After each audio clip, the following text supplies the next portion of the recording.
ഇപ്പം കഴിഞ്ഞ തവണ പരാജയപ്പെട്ടു, പക്ഷേ ഈ മണ്ഡലത്തിലുണ്ടായിരുന്നു. ഇക്കൊല്ലം മാറും എന്നുള്ള രീതിയിൽ ആണ് എല്ലാ തരത്തിലുള്ള ഒരു പ്രചരണം ഉണ്ടായിരുന്നത്. ഇക്കൊല്ലം മാറിയല്ലോ. കൊല്ലം മാത്രമല്ല, കേരളം മുഴുവൻ മാറി. 10 ആണ്ട് കാലത്തെ ഇടതു ദുർഭരണത്തിനെതിരായ അതിശക്തമായ ജനവികാരം അത് കേരളത്തിലെമ്പാടും അലയടിച്ചതുപോലെ കൊല്ലം നിയമസഭാ മണ്ഡലത്തിലും പ്രതിഫലിച്ചു. അതിനുമപ്പുറത്തേക്ക് 10 വർഷക്കാലമായ ഒരു MLA യുടെ സാന്നിധ്യം കൊല്ലത്ത് ഇല്ലാതിരുന്നു എന്നുള്ളത് നമുക്ക് എല്ലാവർക്കും അറിയാം. അതിനൊരു മാറ്റം ഉണ്ടാകണമെന്ന് ജനം ആഗ്രഹിച്ചു. പ്രിയപ്പെട്ടവർ എന്നെ ചേർത്ത് നിർത്തി.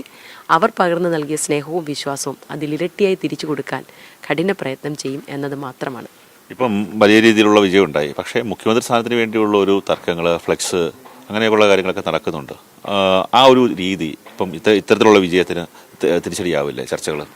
ഇല്ല, മുഖ്യമന്ത്രി സ്വാഭാവികമാണല്ലോ. ജനാധിപത്യത്തിൽ ഒരു ഗവൺമെൻറ് അധികാരത്തിൽ വരാൻ പോകുമ്പോൾ മുഖ്യമന്ത്രി ആരാകും, മന്ത്രിമാർ ആരാകും എന്നതിനെക്കുറിച്ചൊക്കെ ചർച്ചകളുണ്ടാകും, വ്യക്തികൾക്ക് അഭിപ്രായങ്ങളുണ്ടാകും. പക്ഷേ അതൊന്നും ഒരു പ്രശ്നമല്ല. കോൺഗ്രസിനെ സംബന്ധിച്ചിടത്തോളം വ്യവസ്ഥാപിതമായൊരു നടപടിക്രമങ്ങളുണ്ട് മുഖ്യമന്ത്രി തീരുമാനിക്കാൻ. അത്തരം കാര്യങ്ങൾ തിരഞ്ഞെടുക്കപ്പെട്ട MLA-മാരുടെ പാർലമെൻ്ററി പാർട്ടിയുടെ അഭിപ്രായത്തിനനുസരിച്ച് പാർട്ടി നേതൃത്വം തീരുമാനിക്കും. ഹൈക്കമാൻഡ് പ്രഖ്യാപിക്കുന്ന വ്യക്തി മുഖ്യമന്ത്രിയാകും. അതിലൊരു പ്രശ്നവുമില്ല. അങ്ങനെ ഒരു പുതിയൊരു ആള് മുഖ്യമന്ത്രിയായി സ്ഥാനത്തേക്ക് വരുമെന്നുള്ളതാണോ പറയാതെ പറയുന്നത്? ഒന്നുമില്ല, അത് അങ്ങനെ ഇന്ന ആളെന്ന് പറയുകയല്ല, മറിച്ച് ഉണ്ടാവില്ല. ഞങ്ങൾ ഒരു കാര്യം എനിക്ക് ഉറപ്പ് പറയാൻ കഴിയും, കേരളത്തിന് കിട്ടാൻ പോകുന്നത് ഒരു നല്ല മുഖ്യമന്ത്രിയായിരിക്കും. ഇപ്പം മുഖ്യമന്ത്രി എന്ന് പറയുമ്പോൾ പ്രധാനപ്പെട്ട നേതാവാണ്. വർഷങ്ങളായിട്ട് ഈ കോൺഗ്രസ് ഇതിൽ പാരമ്പര്യമുള്ള ആളാണ്. ഒരു തുടക്കത്തിൽ തന്നെ ചർച്ചകളുണ്ടായിരുന്നു, ജയിച്ചു കഴിഞ്ഞാൽ മന്ത്രിയാകുമെന്ന്. അങ്ങനെ ചർച്ചകൾ എന്തെങ്കിലും വന്നിട്ടുണ്ടോ? അത്തരം കാര്യങ്ങളെക്കുറിച്ചൊന്നും ഇപ്പോൾ അറിയില്ല.